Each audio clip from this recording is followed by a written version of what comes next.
All right. So, yeah, I'm just John. We're both John here.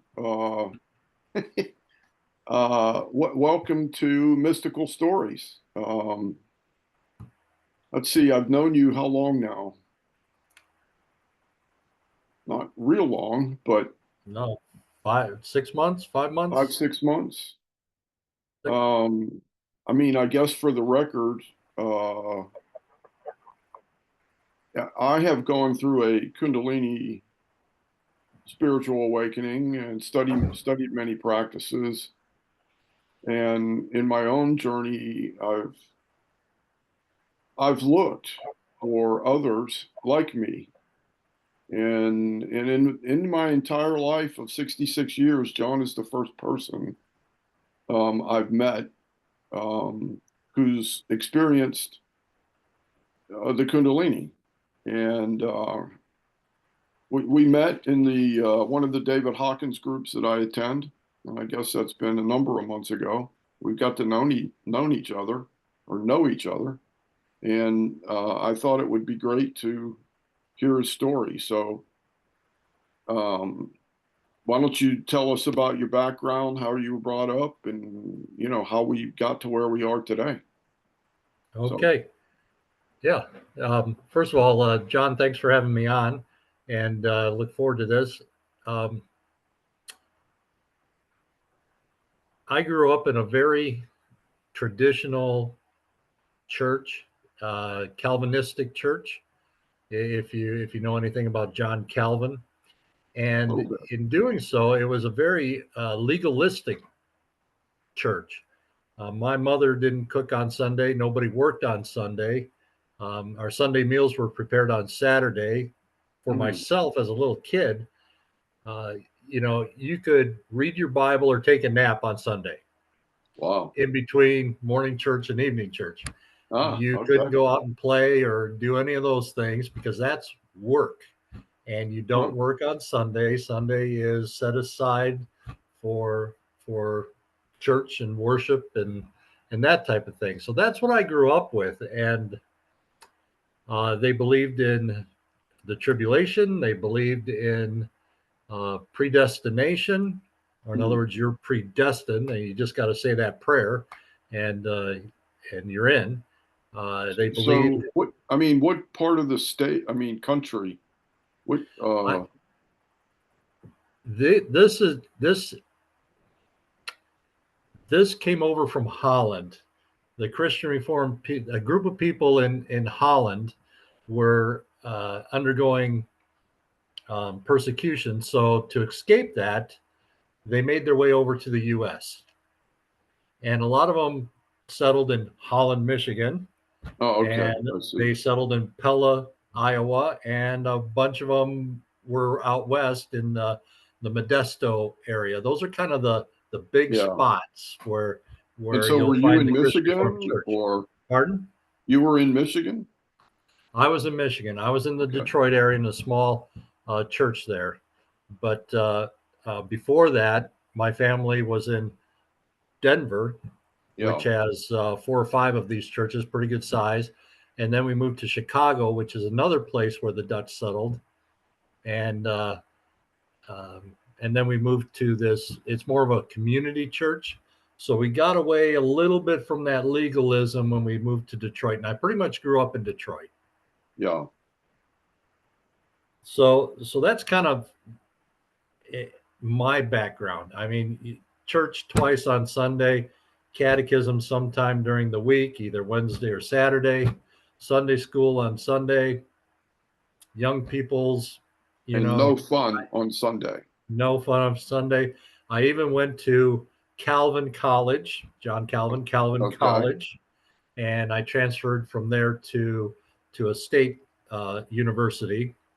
And I even had a minister who was John Calvin. That was his first Wow. name. So, Is he a very direct indoctrinated descendant? into, pardon? Was he a direct descendant or No, no, okay. no. It's just, you know, anyhow, instead of getting Yeah. hung up on this stuff, it's just very legalistic. So so there are things you could do and things you weren't doing, things that some other people were doing, like speaking in tongues or Wow. healing and that type of thing.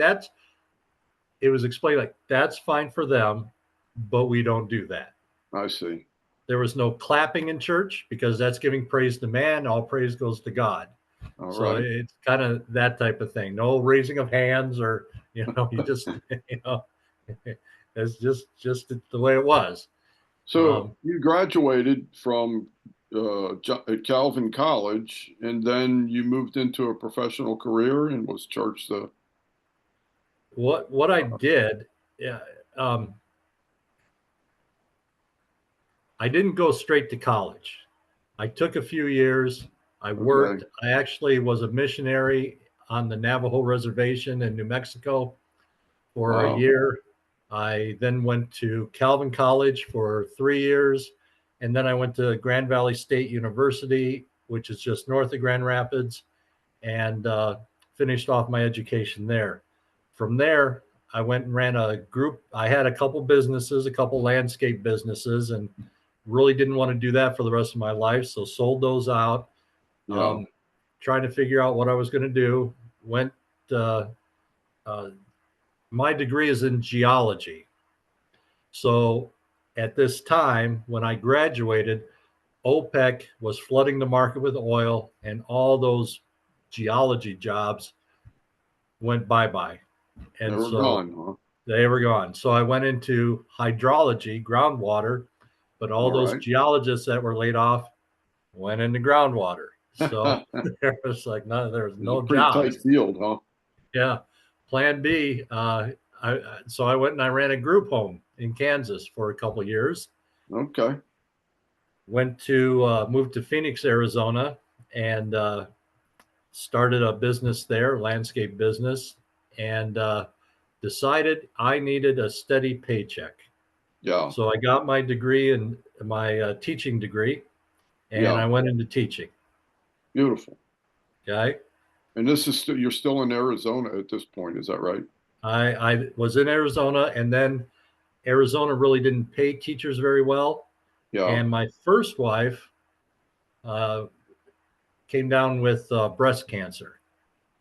Oh, So when it was in remission, and she was a teacher also, we moved to Southern California. okay.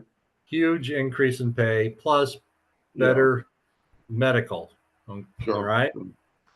And still going to a Christian Reformed church, still in all of that. And my wife was Christian Reformed also. And Okay. and so um, while in Southern California, um, the cancer came back, and that's kind of where the real story begins. So It, were you though involved and like as a deacon or anything in the, I was an elder, the head elder in the church. okay. So So this is what the very, I guess my word would, and you can correct me if I'm wrong, I'm saying it's very fundamental Christian. oh yes, very much Okay. so. And so your Yeah, wife there's gets, a yeah, yeah, there's a consistory instead of a board. Like the consistory is made up of elders and deacons. Elders run the church. Deacons took care of the needs of the congregation. all right. Okay, so that's kind of, and the elders supported the pastor. Hmm. And being head elder, I had a little more responsibility in that regard. Yeah, I bet so. So Yeah. tell us what happens after your wife's medical diagnosis comes back and Okay. Now, before I begin this whole story, I just want to say that for people who are watching this, um, not everybody goes through this. But if you are going through this, what I've come to know, and this is my opinion, what I've come to know is that the experiences that you have are for you. It's for you to remove the blocks that are keeping you from being that conduit for God to come through you and onto this earth. So it's about learning. who you truly are, bringing you to that place, learning not just who you are, but um, to be that conduit. So I kind of want to put that out there because some of these things that I'm going to tell you are kind of crazy. Not everybody has the same experiences. Not everybody goes through the same things, but there are usually some commonalities that happen. So with me, I totally agree. I mean, and that's certainly the same in my story. yeah, It was extreme, yeah, and and so yeah, right, that's and true. Not everybody will have to do this, and it will be uniquely designed for the individual that's going through it, exactly for what you right, just said. So go ahead. yeah. And it's very important to remember that I'm coming from a very fundamentalist, legalistic background, and that the things that I experienced, I didn't even know could happen. I didn't even know they were they weren't on my grid at all. And I can so relate. so in California, my wife, the cancer came back. Okay. The first time it was diagnosed, it was our anniversary, August Oh, 26th. We got a phone call. We were going to go out, got the phone call from the doctor. Hey, you got to get in here. And they told us the diagnosis. 5 years later, after all the surgeries, all the chemo, and everything else, we're in California. We've just started new jobs. We've just moved. It's 2000, 2000, yeah, 2000. It's starting the 2001 school year. And on our anniversary, got a phone call. Cancer's back. that's awful. Yeah. And then in November, um, she passed away. Um, So, 39 years so how old. many months was it? Wait a minute, I'm backing up. How many months was that then? Not very long. From from August to November. It's like mid-August, August 26th to like November 9th or something like that, right in there. Yeah. And the thing that happened was the few days prior to her passing away, we were down at the City of Hope, which is a cancer hospital in Southern California. It's also a research hospital, and her oncologist wouldn't see her anymore. I couldn't get her in to see him, and so he basically withdrew all help. And so Wow. I had to do something. So I called an ambulance to come. They couldn't take her down to the City of Hope, but they could help me get her in the car. So we got her in the car, and I drove her down. And while she was there, um, they found, just the tumors are, all over, and it's just all this stuff. And I was out in this Japanese garden that's there on the grounds. I had an apartment. I was renting an apartment on the grounds of the hospital. They had some there, and relatives were watching. Our three boys. My in-laws were there also. They were in another apartment, and I went out to this Japanese garden. I was sitting there, and I was just asking God, what in the world's going on? And all of a sudden, I was in this vision, and I was standing on this cliff. A horrible storm was going on, waves crashing down below, rocks down below. I could barely keep my balance on this cliff, and I was just barely hanging on. And I just asked God, I said, God, give me one day without any bad news. That's all I want. Just one day. The next day, and that was the next day, I was in with my wife, 9:30 in the morning, and all of a sudden over the loudspeakers, Mr. Nyhoff, please come down to the radiation department. And I'm like, am I? And that's not good news. So you're with your wife though, right? Yeah, I'm with my wife. She looks at me. I look at her. We know this is not good news. And she's been slowly, progressively getting worse. Yeah. So I walk down to the radiation department. I walk in, The doctors are there with that look on their face like they've got bad news to tell you.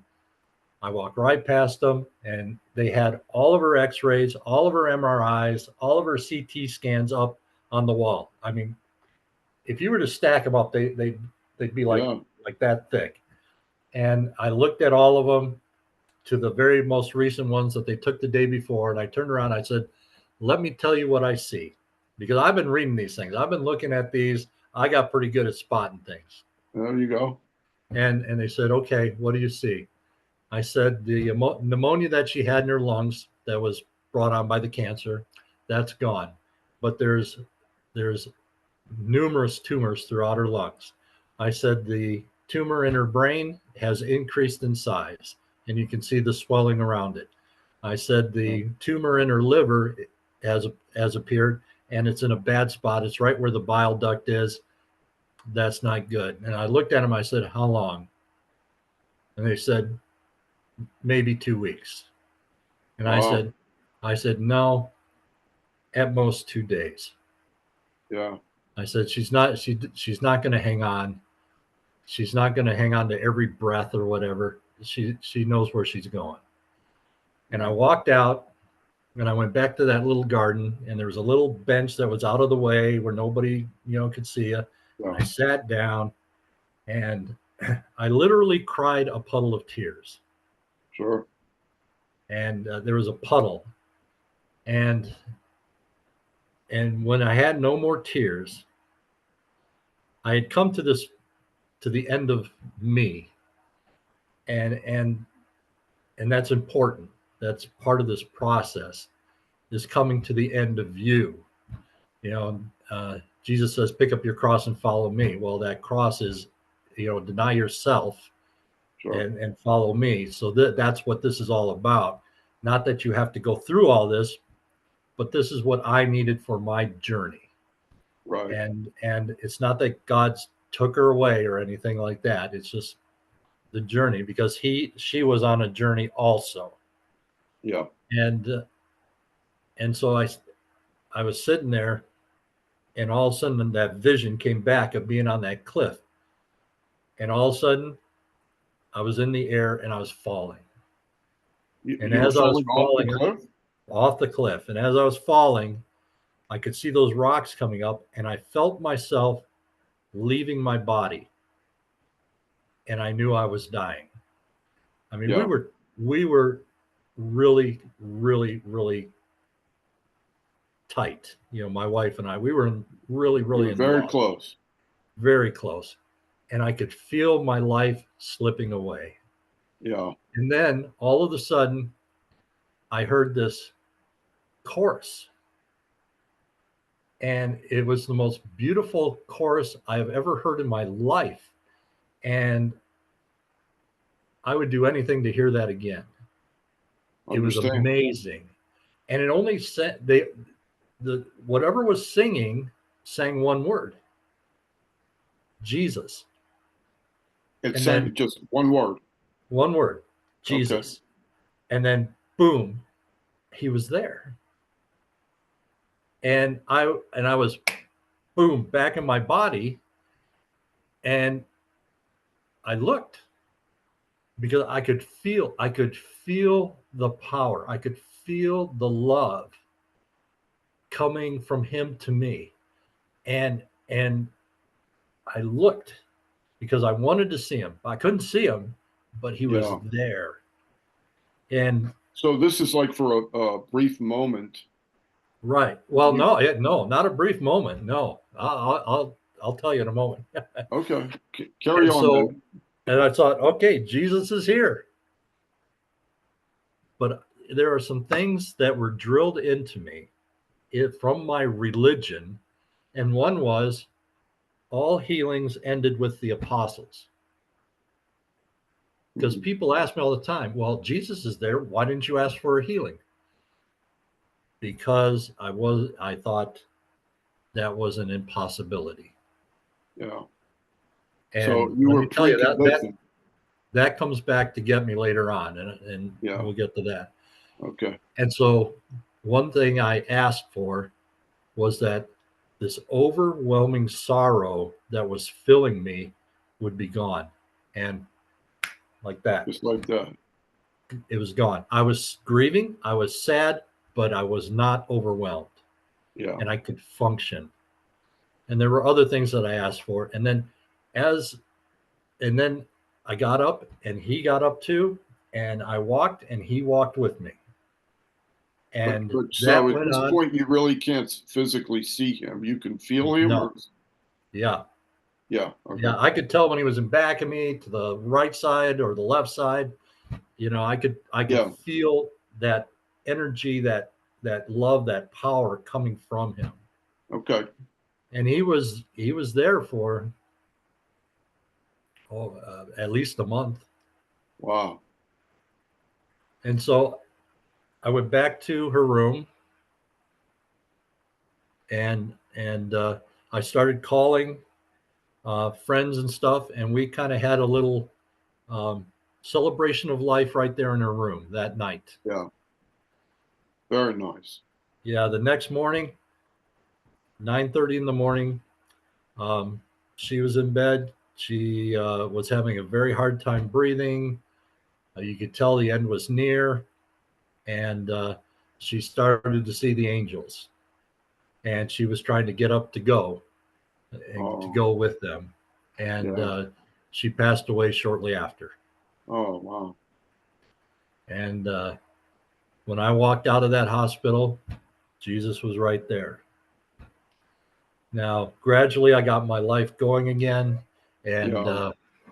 that I can, if I know He's there. I may not feel that radiant, loving power from Him like I did right then, but I know He's there.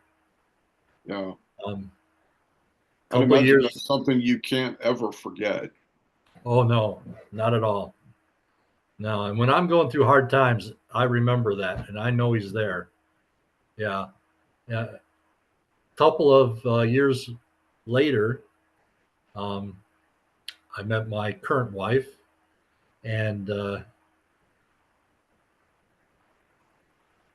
things were a little strained at the first few years of our marriage. She moved in with four bachelors. She'd never been married before. It was a tough go. Um, but there were circumstances that we knew we were meant to be together, Yeah. and we had to work together, and we made it. We eventually it got to where the boys started calling her mom, Oh, and yeah. they're good. She's good friends with all of them now, but there were a few years where it was tough, and school teaching school was hard, and then being the head elder, our pastor left, and so I was then in charge of the church. Wow. And Heidi, my wife, started working in the healing rooms, and that was kind of her outlet. Yeah. And she asked me, it was 2005. Um, well, I take that back. Yes, it was 2005. She asked me if I would go with her to the healing room training and support her. Well, sure, I'll go and support you. I'm not going to participate in that, but I'll go and support you. Not your thing. Not my thing. And so Okay. while I was there, um, at one point they asked me to participate, and I said no. And I got up and left. I wasn't mad or anything. I just went to go do some shopping, and I didn't know it, but they all got together and started praying for me. All right. And I came back, and then it was like a, I don't know, a 4 day training. The last night, um, they were coming around and they were praying for everybody, and so you stood up against the wall, and they were telling everybody, stand up against the wall. If you can stay standing, stay standing. And I'm like, oh great, it's one of those things. People falling down. I've heard Oh, about no. this. I'm like, oh I've heard okay, about that, huh? yeah, yeah. So I decided, well, they're just praying for people. I'll stand up. So I stood up, Okay. and they went around, and they did some prophesying over people, and they came to me. They had some things to say, but I heard a voice, and the voice said, "You're healed." So this is My internal? yeah, yeah, and my reaction is, I'm healed. I'm healed of what? I didn't Yeah, know I was sick. What's this? I was kind of indignant yeah. about the whole thing, and and that was like in January. This would have been 2006. Let me back up. Christmas Eve 2005. Before this, um, when things were bad, and I wasn't sure if this marriage was going to last. Um, I had to go do the Christmas Eve service, and the my wife and the kids had already gone, and I was laying on the living room floor, just crying out to God, what in the heck is this? And I Yeah. got to the point where I remember I said, God, I feel like I know you somewhat. Jesus, I think I know you most of all. And I'm speaking about the Trinity, right? Yeah. And I go, Holy Spirit, I don't have a clue as to who you are. I'm hunting you down. Okay. And I didn't, that just kind of came out. I don't, I really don't know where it came from, but that's what came out. Okay. All right.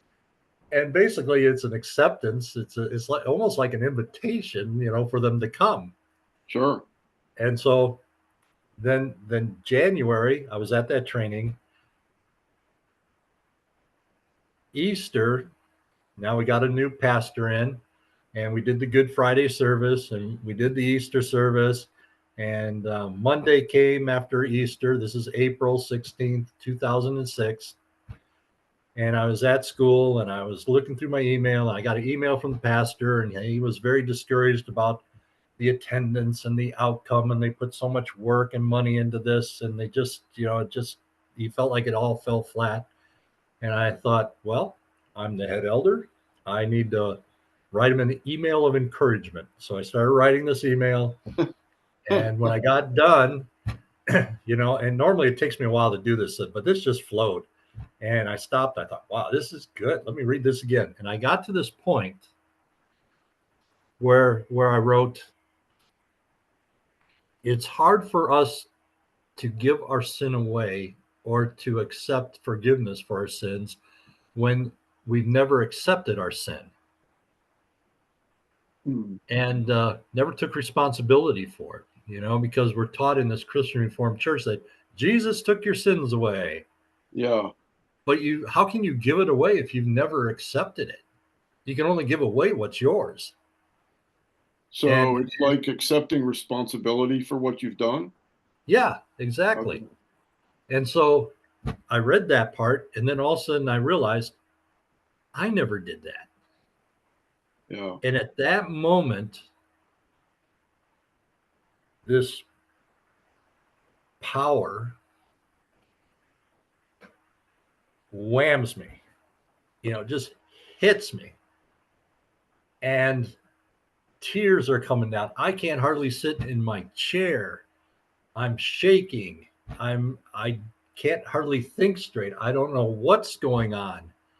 I can't hardly talk. And my office had all these glass windows. I'm hoping nobody needed me because I'm just a mess. It was at the end of the school day. And I didn't know what to do. And so I went home, and I'm trying to tell my wife what happened to me, and I can't even get it out. And then all of a sudden it dawned on her that in the Christian church we call this baptism of the Holy Spirit. And it's also called a Kundalini experience. And she recognized what was going on, and so You are very lucky in that sense. yeah, yeah. Yeah. But I didn't know, baptism of the Holy Spirit. but the things that happened because of that, at times I thought I was just losing my mind, Yeah. because first of all, I started shaking and I shook off and on for 40 days. And the last 7 days, I shook 24/7. Kind of like vibrating. Yeah, yeah, crunching, vibrating. I didn't usually do it at night, but I'd be teaching and I'd be trying to write on the board and I'm shaking and Oh, wow. stuff. I started working in the healing rooms with my wife, and people were getting healed. The first lady that came So in, I mean, they're actually, um, healings are happening.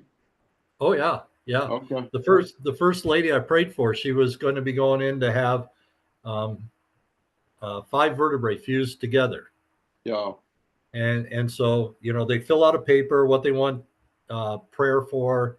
It goes in an envelope that goes into a team of three people.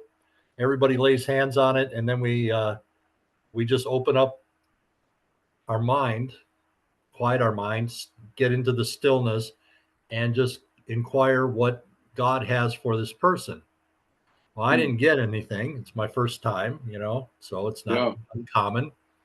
So I get out there and it's my turn to pray for her. So I start praying, and it's like I'm lasered in on this lady, and I don't like I stepped into another realm almost. And Like I'm another praying dimension for or her. something. Yeah, and I don't even know. I couldn't even tell you what I said. Okay. But these words are coming out of my mouth. When I stop, I look at her. She's smiling. Now, this lady couldn't bend over to touch her knees. That's how badly she hurt. Yeah. She stood up after praying. She stood up.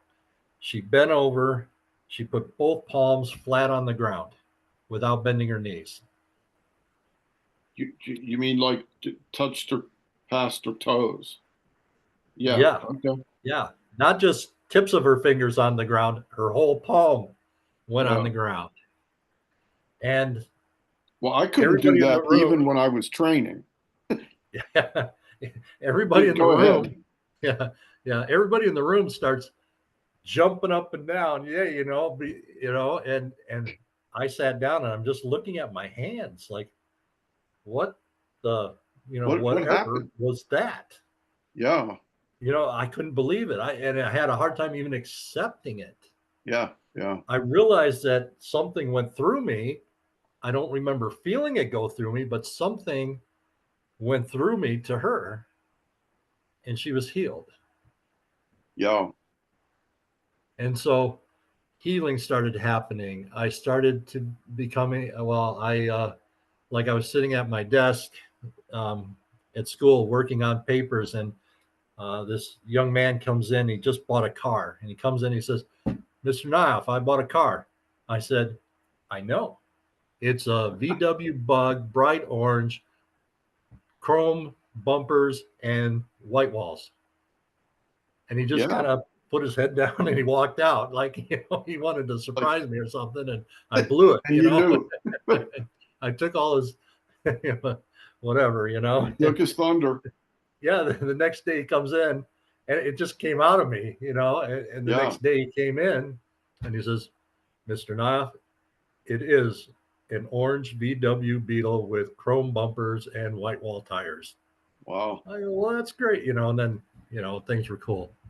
And like another time I was driving home from school and I got this overwhelming love for my grandkids. Well, I don't have any grandkids at that time. Yeah. And it wasn't grandchild, it was grandkids. I'm like, well, what is this? And I go home and and tears are coming down. It's just this overwhelming love. And I walk into the house and I told my wife, I said, coming up, I just got this overwhelming love for my grandkids. She goes, "You don't have any grandkids." I said, "I know." That night, my son called. They're pregnant with twins. Wow. So, things like that started happening, started So, by knowing the what was, way, I call those joy bombs. yeah, yeah, And it's like you're sitting there and you're watching a commercial comes on and like a Hallmark commercial or something. And next thing you bawling your eyes out, you have overwhelming love. Yeah, Yeah. a Yeah. joy bomb. Yeah. Anyway, so I'm sorry, continue. Oh, no problem. So, I'm kind of getting clairvoyant, clairaudient, Yeah, whatever, with all this stuff. And yeah, so I start praying for kids at school. Over 10 years, um, I figured it's upward of 2,000 kids were healed. in how long? And 10, 10 10 years. years? Yeah. Yeah. So So over 2,000 200. students of various, And football players with injuries, yeah, cheerleaders, and some of these, like one kid went through the window of a car, and he had traumatic brain injury. yeah. I didn't see him for a year. The next year he came in, he was in a wheelchair. Prayed for him, and he started. After that, he started to progressively improve. By till the end of that year, he was walking without any cane, any crutches or anything. He was just walking. He was Wow. normal again. So these types Maybe, of things. maybe we should clarify, uh, at least at this point. Um, I know for me, and I'm sure, or at least I'm thinking for you, that with a Kundalini experience and a Kundalini awakening, the things that manifest as a result of these awakenings are very different for very different or for different people. And Right, it could be spontaneous healings. It could be, like in my case, a lot of electronic malfunctions. right, Animals follow me, um, just things of that nature. yeah, And I was taught that these are not me. They are not me. They're just coming through me. They're not right, of me as yeah, John as a person. This is right, God or spirit working through me right, to do whatever it needs to do. And everybody's different. yeah. And that's And very key. It's not me. It's God through me, Spirit through me, that's doing this. And I would do something one way, and then all of a sudden people wouldn't get healed, and God would show me, Spirit would show me another way of doing it. yeah, And so it kept changing. And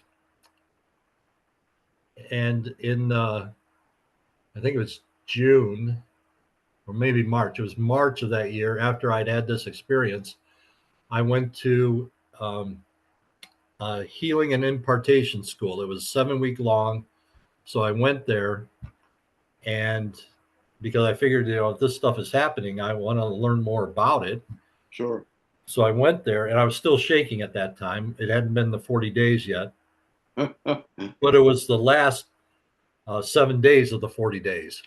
When it was the And worst. so, yeah, so when I got there, I started shaking, around the clock. Yeah, I mean, to the point where people were wanting to pray for me for Parkinson's disease and yeah, yeah. things like that. I was shaking so badly. But at the end of it, um, I started seeing in the spiritual realm. I could Yeah. see spirits, what angel, I don't know what you want to call them. Some had wings, some didn't have wings, some could move every direction, and all different types of things, geometric structures, Sure. you know, you name, and I'm the one seeing it. Nobody else is seeing it. Yeah. And What like about sometimes, go ahead. could you see auras and things around people? Auras. Yep. Yeah. Yeah, I Yeah. mean, I had And geometric things. I had, and I don't mean to stop you, but I just remembered this, that early on with mine, like some people have, like, where they're locked in different yoga positions. Their body will lock in certain mhm, positions and so forth. I didn't really have any of that, but what was happening with me, my hands started moving they would just go into these weird, positions and things. And I didn't know what it was until about maybe a year later. I was studying some Vedanta, and I come to find out they were called mudras, and they're Hmm. hand positions. If you look at the statues of Buddhas and things in nature, my hands kept going in these positions, and I had no idea. I mean, they would just spontaneously do it. I couldn't really stop it. And sorry to interrupt, but I just happened to remember that. Yeah. Yeah. All the, it's different for everybody. And remember, I'm coming from a very fundamental background. So Yes. I think there was a whole lot that needed to be done to get me out of that. And Yeah. so I'm going through all of this. Um, Is it like yeah, you and actually believing what's happening? I mean, I know you obviously are, but it's really hard. It was so hard for me to wrap my head around that. Um, I mean, miracles are happening in front of me. yeah, I'm not doing anything about it or doing anything, but yet I can't deny my own reality. for me, when I started seeing all this stuff, that really put me over the top. And I wasn't prepared for all this. I didn't know that this could happen. I had no grid work for it. Yeah, And I really tried to suppress it yeah, because I was seeing not just the good. I mean, everybody yeah, thinks, oh, the angels. Oh, yeah, I want to see the angels. But I saw a lot of bad too, a lot yeah. of really ugly things. Like, I'd go and sit down and the lady's hair in front of me turns into snakes, Oh, and, wow. Yeah, that's just one thing. There was a whole bunch of stuff and they were ugly. They were grotesque. yeah, And I'd see these things. And so I really tried to suppress all this. And And once I started seeing, all the shaking stopped. So I wasn't shaking anymore, except and it still happens today. All of a sudden, power will shoot through me and I'll get a little shake like that, and just, yeah, but, yeah, but for the most part, the shaking was done, but all this other stuff is going on. And so I'm really trying to suppress it. And it took a couple of years. yeah. And, I mean, mine's still happening. yeah, I still get the power, the energy shooting through me, but what I came to understand later, here's a few things I came to understand. Okay, Sure. one, um, when I started healing people, or well, I didn't, but when people started getting healed, that's a better way to Yeah, put it. yeah. Ego comes around and says, Ah, "Your wife died. You could have saved her. oh, wow. Why didn't you ask Jesus to save her?" Because now I understand healing. I know that it's not just for the disciples, that it didn't just end. And all of a sudden, this whole guilt trip comes on me. Yeah, That took some doing to work through that. And then my wife, who had been wanting this for decades,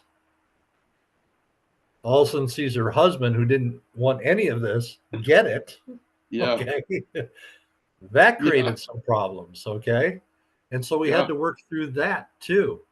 And she's thinking, well, if I was him, I'd be doing all this stuff, but I'm trying to shut it down because I don't Right, know what to do with it, and I don't right, know anybody else who's going through this. right. And I just didn't know what to do. So And so, let's stop there, and I want to speak to that for a minute because for me, that I mean, I'm in all of these spiritual groups. I'm doing all the things that I'm doing, and I'm having electronic malfunctions around me. I'm going out of body.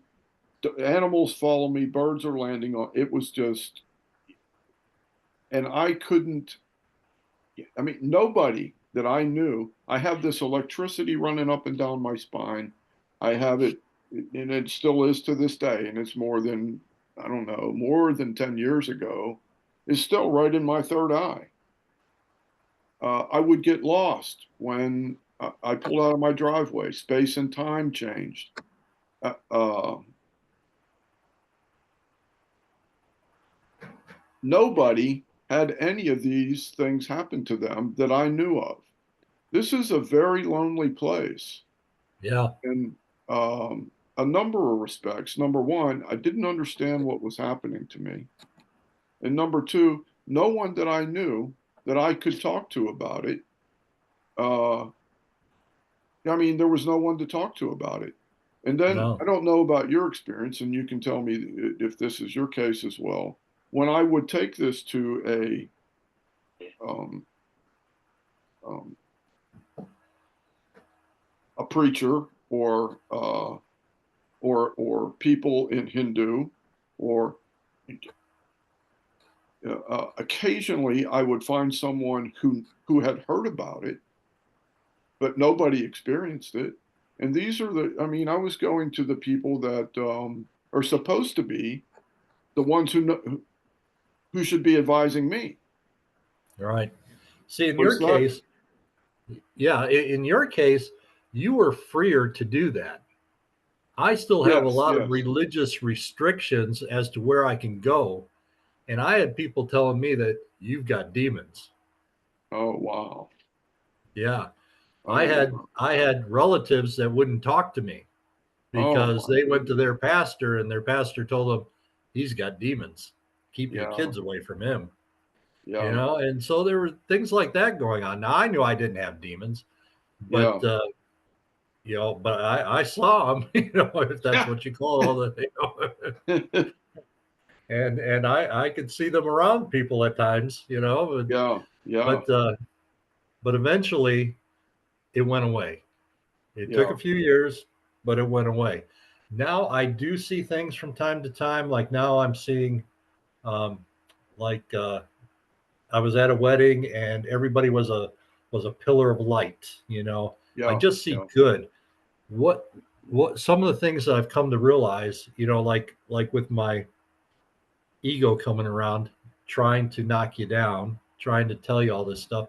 It was just my first wife's time to exit yeah. this life. That's all it was. And and I have to believe that if I was supposed to mention her healing, her being healed, asking for it, I would have. I agree. But there was like a block there that kept me from that because I Yeah, don't think it was supposed to happen. yeah, I know that now I'm not looking so much to heal somebody physically. And matter of fact, it happens from time to time, but it's not like it was before because yeah. now I'm looking more for healing the whole person, and then the physical healing will come. And But so when you're doing that, are you looking to go, I mean, it seems to me that would be heal your mind. yes, that's more of it. Um, Yeah, yeah, yeah. And to help people on their journey, yeah, that type of thing. So now a lot of times I'll be talking like we're talking, yeah, and I'll just kind of think in my mind, what does John yeah, need to hear? And right, then I'll hear it, and then I will tell him. It doesn't yeah. happen all the time, but if there's something that needs to be conveyed, it comes out. So is And this I mean, for me, I call those, it's not an audible thing, and it's not it's sort of, but I don't, it's not an intuition either. It's sort of, I just know. It's like a knowing. Is that the way it happens for you? two ways: knowing and audible. Oh, you do It have can some be audible. either. Yeah, I actually hear it. Wow. Yeah, not all the time, but and a lot of times it's just a knowing. Huh. Yeah, yeah, I think yeah. for me, I don't get the audible because I'm supposed to be working on trusting, surrender with trust, and to live in the question mark of not knowing the result, and becoming comfortable living in the question mark. Right. And Yeah, that's the razor's edge, is what I call it. yeah. Anyway, Yeah. continue. And so I had to come to a place where there was nothing left of what I would call myself, Yeah, the me in this egoic realm. That's gone. I had to come to a place of submission, of total acceptance. And that's when I was on Christmas Eve yes, saying, I'm going to hunt you down. yeah. Those things had to happen. And that's like telling Holy Spirit, come, come do your You're thing. And inviting right. them in. Exactly. Exactly. Yeah, And there's nothing left of me. I'm gone. yeah, Even that, a lot of times we'll get to that, we'll have that dark night of the soul, but there's sure. still a piece that you call you. Yeah. That's what has to go. You have to get to that place, where that And goes. so the total destruction of the self, I think, and this is what one of the reasons I want to do this, what we're doing, and talk to other people is to I don't think that that real journey begins until you get to the place where the ego is totally um, surrendered or relinquished or destroyed. In my case, it's destroyed. Yeah, yeah, me too. Yeah, Uh, and only then it seems like we become willing to look or to seek the divine. yeah, And that's the way, and then I think at that point, it seems to me that all religion really is correct, but I think there's so much more. yeah. See, Uh, you lost everything. yeah, I lost everything. What was everything to me? yeah. So in I both lost cases, everything. Yeah, exactly. yeah, Yeah. yeah. And you came to a place where you were angry at God. Oh, And absolutely. and believe me, in my journey, I came to a place where I was ready to shake my fists at God, but you know, things happened, and I went through that anger too. Don't you see what's going on here, Yeah, I God? mean, I'm out the Take a bedroom good look. window on the roof, Right, right. And then hiding and from then you crazy. then you come to this place where I can't do it. I need Yeah, help. I need divine help in doing this. yeah. I matter of fact, I can't even do it. Divine, the divinity, God, Holy Spirit, whoever, do it. Whatever you're called, Whatever. I'm, Yeah. I'm Come done. come do this. Do what you're gonna do. That's fine. Yeah. Yeah. And then they prepare you to be that conduit Yeah, yeah. to Well, the whole bring journey is that preparation, right, and right. Yeah. it just Yeah. seems to me, So it's almost like God prepares you. In my case, it was like, well, the only thing left is to kill me. yeah, I mean, it really I was. was dying. Yeah, Yeah. yeah. And so my thinking, to me, and I'm hoping that I hear other stories that may not be this drastic, that the ego doesn't have to be taken to the point of death or physical death, at least in this body, Yeah. Yeah. to I get the hope so message, too. the message. But But I think if a person was yeah, truthfully willing to do that, I think that I think God would honor that. yeah, I I agree. really And I do. think that happens to people. Like, for example, I mean, before all this for me, I didn't have a clue about past lives, nor did I think that that was even possible. I mean, I came from a very Methodist Christian, and it just wasn't even on my radar. Today, Right. no, I'm going, yeah, I probably, and even from what I've come to learn, and I've probably studied Vedanta for many lifetimes.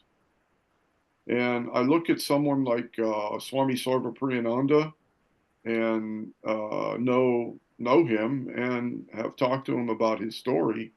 That I mean, he was born in a situation where becoming a monk was just pretty much natural. Right. He was brought up in that environment. He studied Ramakrishna from a little kid, on and on. And he just kind of naturally. And so I look at people like that and go, well, maybe it took him time, I don't know. I mean, I'm guessing, don't know, 10, 20 lifetimes to get to the place where he knows what he knows today. Yeah. And, I think that's the case with people like us. I mean, we're put here to get to this place and to give back what amazing gifts we've been given, Yeah. just amazing gifts.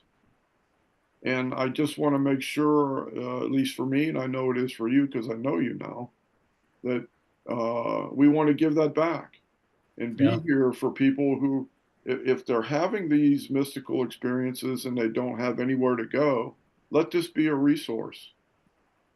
Uh, Yeah. and where they can find understanding, because these are things that are not linear, Right. and um, most places you go to try to discuss this is well, you look at your experience. You have, I mean, they're telling you have demons. I mean, I'm laughing with you, obviously, but I mean, but I get that. Yeah. And I do too. Yeah. in my case, even talking to Hindu swamis, and the, they say, well, we don't really talk about that. And and I've kind of talked at some length with a few of them. The ones that would talk to me about it is that what we are experiencing, or at least in Sanskrit, is called the cities. And I mean, and it is the supernatural, it is the magical, it is all the things of this world that, 25 years ago, if you had told me this story, I would have thought you were entirely crazy. And, Yeah. uh, Yeah. Yeah. There were and times I thought I was losing it. yeah, I mean, and same with me. And the problem is we had nowhere to go with it, Right. nowhere to go. Nowhere. And had we been in India,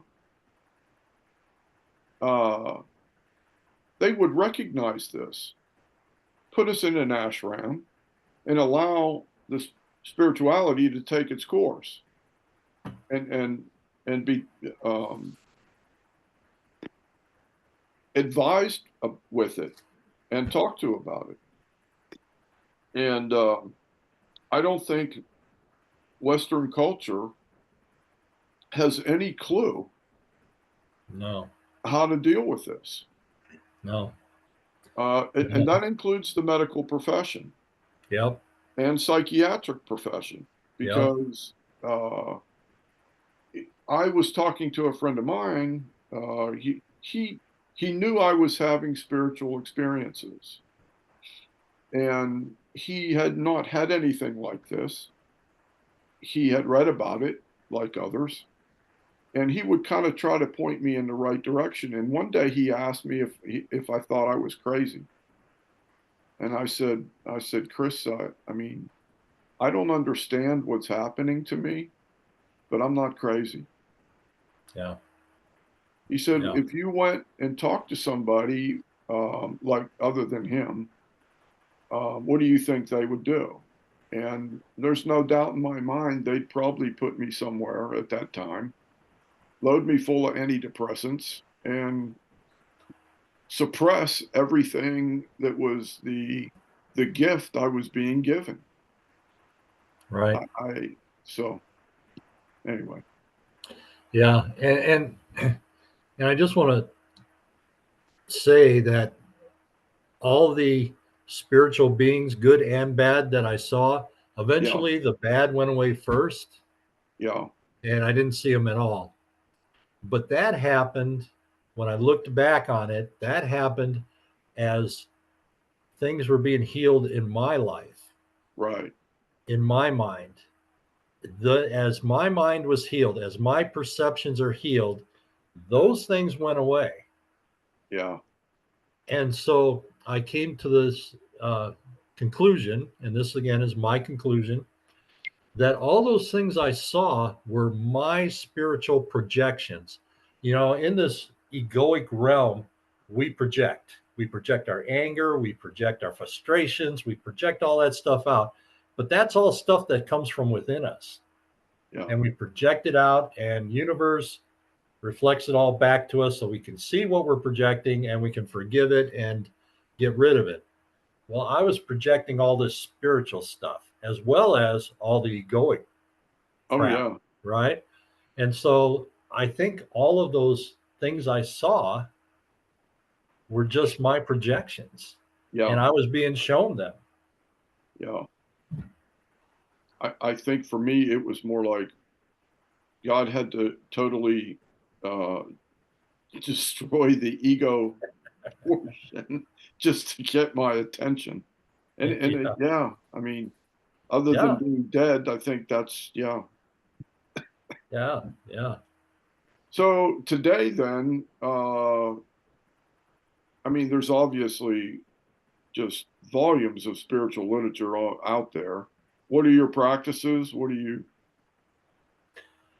I do meditation, Yeah, um, mostly to find the stillness, because in the stillness, it's interesting. When you find the stillness, you can hear the voice. yeah, So I like meditating on the stillness. I do study the Course in Miracles. I yeah, think that's a good start to figuring this stuff out. I think it's very helpful. I read books from Joel Goldsmith. He's yeah. was in the early to mid 1900s. Is I practice the think presence. especially if you come from a Christian background. Joel Smith, Yeah, he talks the language you're used to, yeah, yeah. and I've been But he's reading it. putting it more in a sense of a non-dual Right, non-dualistic, interpretation. yes, yeah, and he's definitely part of what is known as New Thought. Yeah, If you, but I hate to label people and stuff. But yeah, yeah, if you wanted a label, that would probably be the one. And then you introduced me to David Hawkins, and I've been reading some of his books. yeah. So, and that gives me another perspective.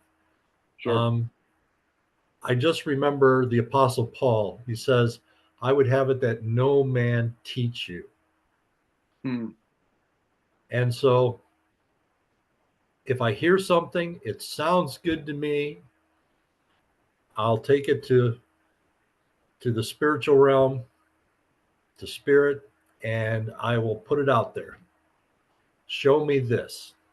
Show Yeah, me if this is true, if this is truth. Show me how this works. And when I do that, it's not just my mind that's doing this. It's coming from in my heart. sure. It's a whenever I ask a question of the spiritual realm from my heart, it gets answered Yeah, because because I'm seeking truth, right. capital T, which is seeking God. Yeah. Yeah, And you're and asking. And I don't yeah, think that any question asked from that intent is not answered to a level that is totally satisfactory and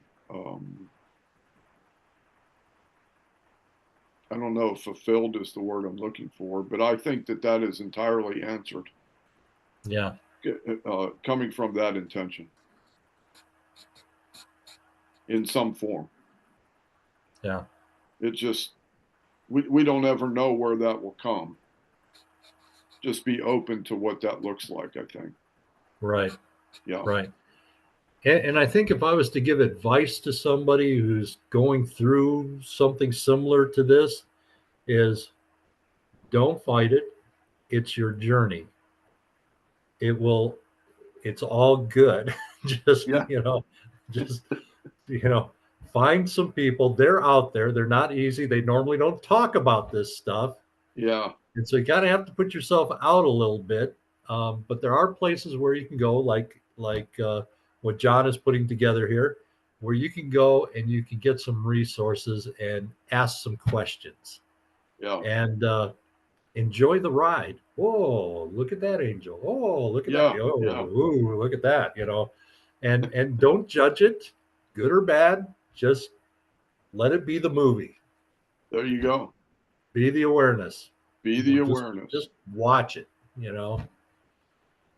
That's beautiful. everything will come clear. Wonderful. Well, this has been fantastic. Yeah, I've really enjoyed it, John. I've enjoyed, uh, learned a few more things about you now, and that's great. That And was actually the condensed version. yes, I understand. I understand. Yeah, But I think we will have John back again. yeah, that'd be great. I'd love it. Yeah, absolutely. And we can continue. And this has been just wonderful. And I appreciate you taking the time to do it. And let's see, today is Sunday. I guess now, are you going to be, or when are you leaving out of town this week? Yeah, Or yeah, this week. Yeah, so we won't see you in Hawkins for, one Friday. so I'll just be this back the coming. following Friday. Okay, beautiful thing. Yeah, Until then, sir, I appreciate your time. you have a good day, John. Thank you Thank you. very much. Bye. Bye. Let's see if I